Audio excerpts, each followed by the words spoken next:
People are here for seasons and reasons and lessons and blessings. So you need to get that in your head. Get that in your head, and this process will be. Hi guys, I'm Ren. Welcome back to my channel, or welcome to my channel. This is where we level up and become the best, baddest versions of ourselves together. This video is all about signs that you are outgrowing your friends and how to cope. I have got 5 signs for you that you're outgrowing your friends. Girl, they gotta go. 1, they start irritating you. They get on your nerves. They breathe. And you're like, ugh. And I've been here, and it's horrible. They just annoy you. They message you, they text you, you don't really want to answer. They want to hang out. You're like, when you do hang out, it's a struggle. They're just winding you up. They're not even doing anything specific, but they're just, do you know when someone's just getting under your skin? Like you kind of develop the ick and you don't really know why. You're at that point with them and you don't even know really how to return, and you haven't even got a solid reason. You just know that they annoy you, and you do avoidance techniques. You're trying to avoid them as much as possible. You don't reach out anymore. You will not pick up the phone to call or text, and when you do, it's because you feel like you have to. And I have been here. I'm now calling you out of guilt. I'm now calling you out of obligation. I'm now calling you because, oh my God, you have been my friend for years and I feel like I have to. Not because I'm genuinely like, oh my God, I miss this person. I want to see this person. I want to catch up with this person. I care about what's going on in their life. I want to speak to them. I'm excited to share my news. And that's another big sign as well.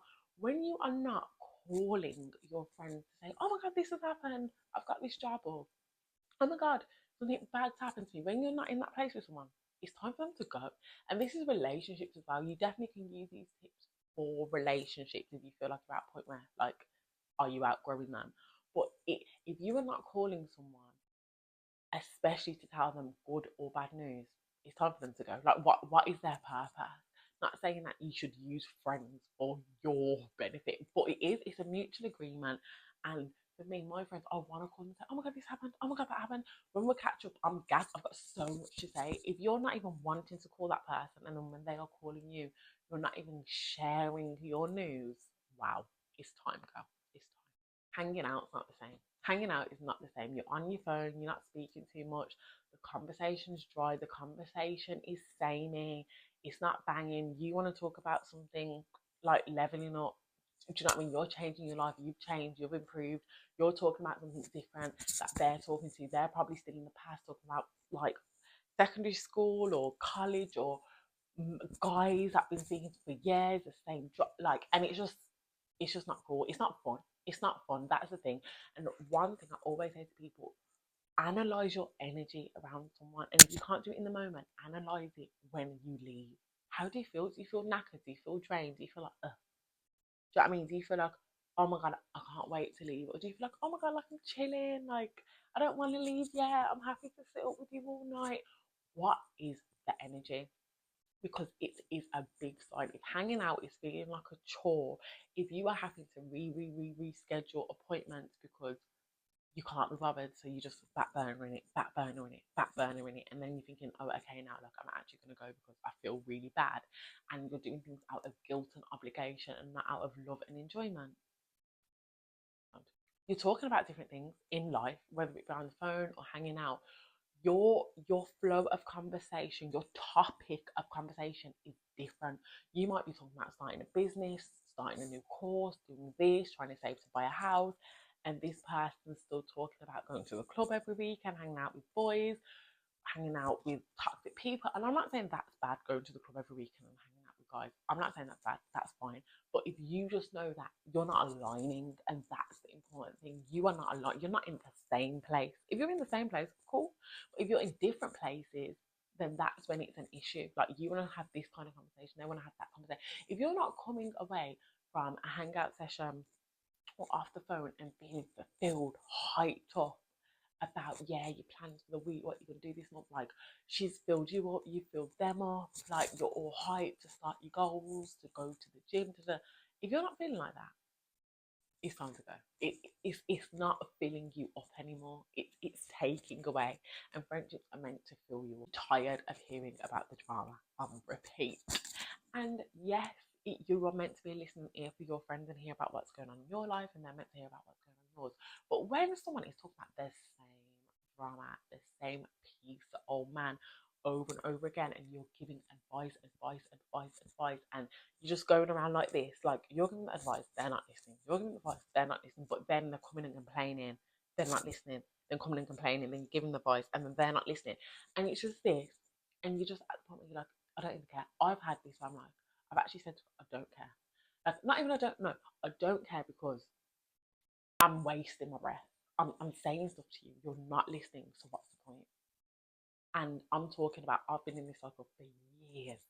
So it's just like, I can't do this anymore. This is physically draining. It's like talking to someone constantly and just knowing that they're not listening. Like, how depleting is that for you? If you are in this space, girl, gotta go. How to actually cope with this transition, because it's hard. I always say, like, losing a friend is as hard as losing a partner. To be honest, I personally think it's harder because a friendship is so intimate, especially when it's been a friend for years. And it's usually those friends that are the hardest to let go. It feels like you're actually losing like a part of you, a big part of your past, a big part of your life.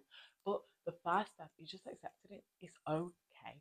Go through different seasons in your life. You are not the same person you was at 15 or 20 or whatever age it was, and that you met that person and you are now. You are not going to be the same. Some people do stay the same and some people change in different ways. But I bet you, if you are here on this channel, you're not the same. You're not the same because you're looking to improve yourself. You're looking to develop yourself. So therefore, you just accept it. Accept it and give yourself love and compassion. That it's okay that I don't align with this person anymore. I don't have to feel guilty, and I don't have to feel obliged to be friends with them if they are no longer serving me. And you don't need to go about that horribly or mean or nasty. I do very much recommend cut off at the neck. I have tried the other way, the slow burn, and I just think it's more painful. And like, when you're not telling someone what you're doing, they then don't understand, and then like, you're moving funny, you're acting weird. And I just feel like it's easy to just be like, we're no longer aligned. I will always have love for you. We've had many great memories, but I'm going in this direction, you're going in this direction, and I wish you all the best. I don't believe in being mean or nasty at all, but I do believe I'm being really clear about what's going on in your intentions. And I'm not saying that after that message or that phone conversation, you might not have a little random meet up or be in a mutual setting, but the tone will change. The tone will change. They will know what it is. You'll know what it is. And then you can naturally kind of drift. But when you're trying to step back without making it clear what you're doing, I think it just creates way more drama. And then it's just vibesy. No one really knows what's going on. You're acting weird. You're acting funny. So just be clear about what you're doing. You will have days when you want to go back. Everyone gets lonely. And the brain searches for comfort. This is why it's so hard for us to change and develop, because the brain looks for comfort. It always will pick comfort over change. So you will, maybe now your calendar's dry, nothing's going on, you haven't been out in a while, you haven't met a new friend, someone to replace that friend yet. So you're thinking, oh, you know what, she's not that bad, let me call her, I'm a bit bored. Don't do it. Don't do it, because you do it, and I've done it, and you might have to even experience this for yourself, because I do believe people have to learn their own lessons. You'll do it and then you'll regret it immediately. And you'll be like, nah. So just ride the wave. You will meet new people and you will find your tribe. Guys, I hope you enjoyed this video. Please like, comment, and subscribe below.